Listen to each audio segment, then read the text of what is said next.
अगली जो important term है वो है सर्कल ऑफ इल्यूमिनेशन। कि सर्कल ऑफ इल्यूमिनेशन क्या होता है, अब हम समझेंगे इसको। देखिए, अर्थ जो होता है,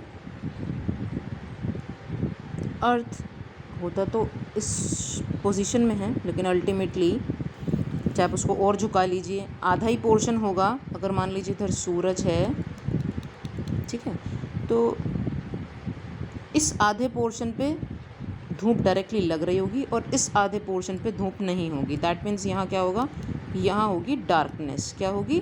डार्कनेस, अंधेरा। और यहाँ पर होगी लाइट। यहाँ पर क्या होगी? लाइट। तो अल्टीमेटली अर्थ जो होता है, अर्थ के आधे हिस्से पर रोशनी पड़ती है, जब आधे हिस्से पर डार्कनेस होती है। जब इस आधे हिस्से पर रोशनी होगी तब इधर डार्कनेस होगी। ये हम पहले भी पढ़ चुके हैं, ठीक है। तो ये एक लाइन है जो हमें बताती है, ये एक लाइन है जो हमें बताती है कि आधे हिस्से, इस एक तरफ का हिस्सा लाइट वाला है और एक तरफ का हिस्सा डार्क वाला है।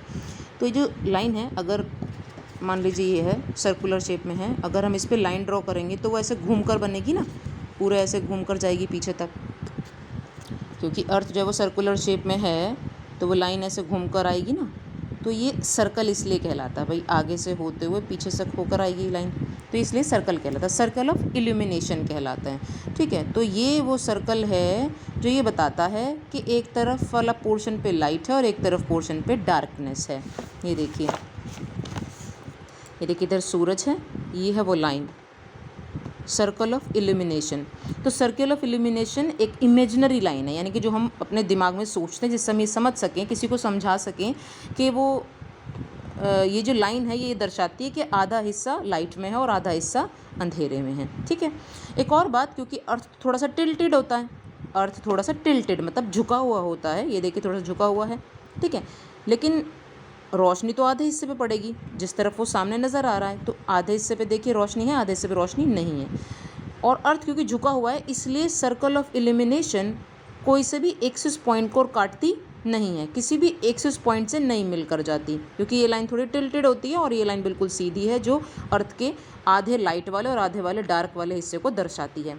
इसीलिए ये लाइन कोई से भी एक्सिस पॉइंट को काटते हुए नहीं जाती है, ठीक है। अब जो पीरियड ऑफ रोटेशन है, यानी कि जो अर्थ अपनी ही सतह पर घूमता है, हमने रोटेशन पढ़ा था ना, जब अर्थ अपनी ही सतह पर घूमता है, ठीक है, इस पीरियड ऑफ रोटेशन को हम बुलाते हैं अर्थ डे। क्या बुलाते हैं? अर्थ डे।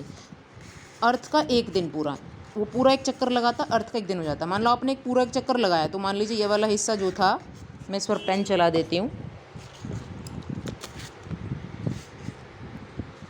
ये देखिए ये वाला हिस्सा है, इस पर मान लीजिए भी सूरज की रोशनी है, ठीक है ना, सूरज की रोशनी के सामने है। अब ये ऐसे घूम गया होगा, घूम गया है ना, तो अब देखिए अभी इधर ये अंधेरे की तरफ आ गया, अब दूसरे पोर्शन में लाइट है, हमारा एरिया तो अंधेरे में चला गया। इसीलिए हमारे यहाँ पर आधे दिन दिन रहता है और बाकी कुछ घंटे रात रहती है, ठीक है ना। शाम कब होती है? जब ये इनमिड होता है। देखो अभी सामने है तो हमारे यहाँ पर दिन है, धीरे धीरे इधर बढ़ रहा, अब शाम होती जा रही, सूरज का जो इम्पैक्ट है वो कम होता चला जाएगा, यहाँ तक आते आते और कम हो जाएगा और धीरे धीरे धीरे अंधेरा होता चला जाएगा और फिर पूरी तरह अंधेरा हो जाता है, ठीक है।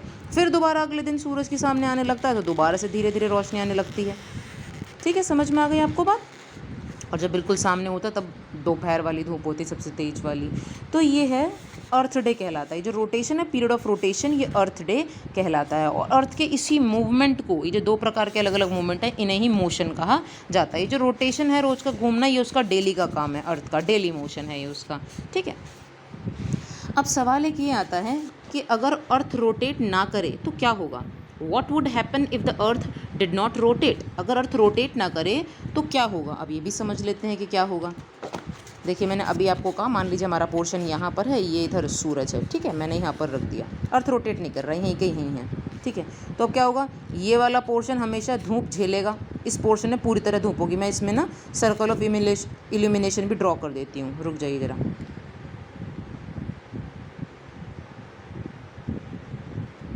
ये देखिए मैंने सर्कल ऑफ इल्यूमिनेशन भी ड्रॉ कर दिया है, ठीक। तो अब देखिए इसमें आधे पोर्शन में सूरज की रोशनी है और इधर हमेशा अंधेरा रहेगा, क्योंकि इधर तो ये घूमेगा तो है नहीं, बोला अगर ये रोटेट ही ना करे, घूमे ही ना, तो क्या होगा? तो ये होगा कि इस पोर्शन पे अथाह धूप होगी, बहुत ज़्यादा धूप पड़ेगी और लगातार धूप पड़ती रहेगी, यहाँ पर कभी रात ही नहीं होगी।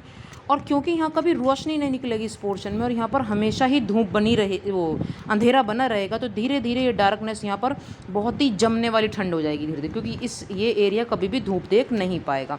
तो ये एरिया बिल्कुल बहुत ही एक्सट्रीम कंडीशन, बहुत ज़्यादा गर्मी, बहुत धूप, जो पेड़ पौधे हैं वो जलने लगेंगे, ठीक है। तो यहाँ पर भी एक एक्सट्रीम कंडीशन है, बहुत ज़्यादा गर्मी, और यहाँ पर भी एक एक्सट्रीम कंडीशन है, बहुत ज़्यादा सर्दी, जिसके चलते हुए लाइफ ख़त्म हो जाएगी। प्लांट्स, एनिमल्स, ह्यूमन सब खत्म हो जाएंगे, क्योंकि अगर मान लीजिए बहुत धूप हुई तो चीज़ें जलने लगेंगी, है ना, जंगल जलने लगेंगे, तो सब चीज़ें धीरे धीरे ख़त्म हो जाएंगी, क्योंकि इकोलॉजिकल बैलेंस ही नहीं बन पाएगा। इधर हमेशा ठंड रहेगी। अब देखिए जहाँ पर पूरी दिन ठंड रहती है, हमारा जो फ्रिजिड पॉइंट है, क्या वहाँ कोई लाइफ है? वहाँ लाइफ नहीं है। ये भी फ्रिजिड पॉइंट बन जाएगा, तो यहाँ पर भी लाइफ क्यों होगी? वहाँ पेड़ नहीं उग सकते हैं, पेड़ नहीं होंगे तो जानवर नहीं होंगे, जानवर और पेड़ नहीं होंगे तो इंसान ही क्यों होंगे? तो अल्टीमेटली ये वाला दोनों क्षेत्र से लाइफ ख़त्म हो जाएगी, ठीक है। तो अगर अर्थ रोटेट नहीं करता है तो क्या होगा? लाइफ एग्जिस्ट ही नहीं करेगी, लाइफ भी ख़त्म हो जाएगी।